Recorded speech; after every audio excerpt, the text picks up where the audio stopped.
అందరికీ స్వాగతం అండి. ఏం చేస్తున్నారు, ఎలా ఉన్నారు? ఈ రోజు మన వీడియో ఏంటంటే ఎంతో ఇష్టంగా ప్రేమగా పెంచుకునే బాల్కనీ తోటలోని మిరప చెట్ల నుంచి కోసుకున్న మిరప పండ్లతోటి ఇంకా అమ్మిచ్చిన మిరపకాయ తొక్కుతోటి పచ్చడండి.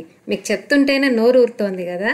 మరైతే ఇప్పుడు మన వీడియోలోకి వెళ్ళిపోదాము. దానికన్నా ముందు మీకు మిరప చెట్లు ఒకసారి చూపిస్తే ఇంకా బాగుంటుంది కదా, హ్యాపీగా అనిపిస్తుంది కదా. అలా ఎలా పండాయి అని చూడాలి కదా మీరు. అందుకే ఇప్పుడైతే మిరప చెట్లు చూడండి.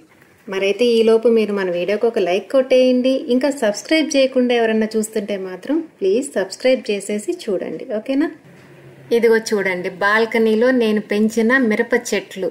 అంటే మనకి బాల్కనీ తోటలో ఎక్కువ కుండీలు పెట్టలేం కాబట్టి ఉన్న కుండీల్లోనే అక్కడ ఒక మొక్క నాటానమాట. అట్లా 4 మొక్కలు బాగా వచ్చాయి. 4 మొక్కల నుంచి దగ్గర పావు కేజీ పైనే పండుమిరపకాయలు వచ్చిందండి. ఈ ఫుల్ వీడియో మీరు చూడాలంటే మాత్రం నేను ఎలా పెంచాను, వీటికి సంబంధించిన ఫర్టిలైజర్స్ అన్నీ తెలుసుకోవాలంటే మనకి గ్రీన్ డేస్ తెలుగు ఛానల్ అని ఇంకొక ఛానల్ ఉందండి. ఆ ఛానల్లో మన పొలాలకు సంబంధించిన బోల్డ్ వీడియోస్ ఉన్నాయి, చాలా ప్లెజెంట్ వీడియోస్ ఉన్నాయి. నేను రమణ పిల్లలు పొలానికి వెళ్ళినప్పుడు తీసుకొచ్చిన వీడియోస్ అన్నీ ఉన్నాయి. అక్కడ తోటలకు సంబంధించిన వీడియోస్ ఉన్నాయి.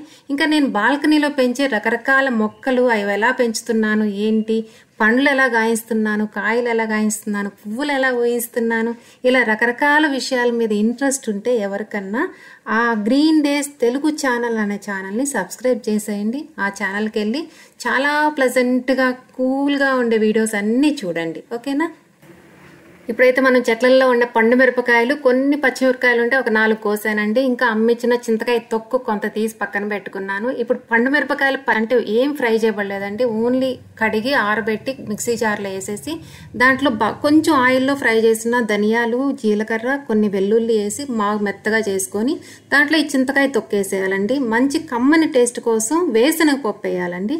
మనం మిక్సీ ఫ్రీగా తిరగదు కాబట్టి కొంచెం తిరిగేటప్పుడు శనగ నూనె కానేస్తే ఆ టేస్ట్ బాగుంటుంది, టెక్స్చరు బాగుంటుంది.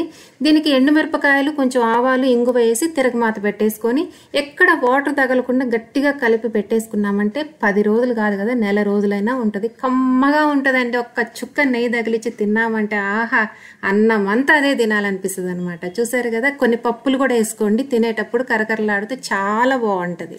ఇంత గబగబా చెప్పేసాను ఏందనుకుంటున్నారా? మీకు వంటలు నేర్పించేది ఏముందండి, కాకపోతే ఇలా కూడా చేసుకోవచ్చు అని గుర్తు చేయడం వరకే నా పని, ఓకేనా? ఇంకా ఈ మధ్య ప్రోడక్ట్స్కి సంబంధించిన వీడియోస్ పెట్టట్లేదు కదా, కొంచెం ఎందుకో బ్రేక్ తీసుకున్నాను, వేరే పనులు ఉండడం వల్ల. నెక్స్ట్ వీడియో నుంచి మళ్ళీ స్టార్ట్ చేద్దాం, ఓకేనా? ఓకే అండి, ఈ వీడియో మీకు నచ్చిందా? నచ్చితే ఒక లైక్ కొట్టేయండి. ఇంకా సబ్స్క్రైబ్ చేయకుండా ఎవరైనా చూస్తుంటే మాత్రం సబ్స్క్రైబ్ చేసేసి చూడండి, నాకు కూడా హ్యాపీగా ఉంటుంది కదా. ఓకే అండి, ఈ వీడియో ఇంతటితో క్లోజ్ చేసేద్దాము. నెక్స్ట్ వీడియోతో మళ్ళీ కలుద్దాం. బాయ్.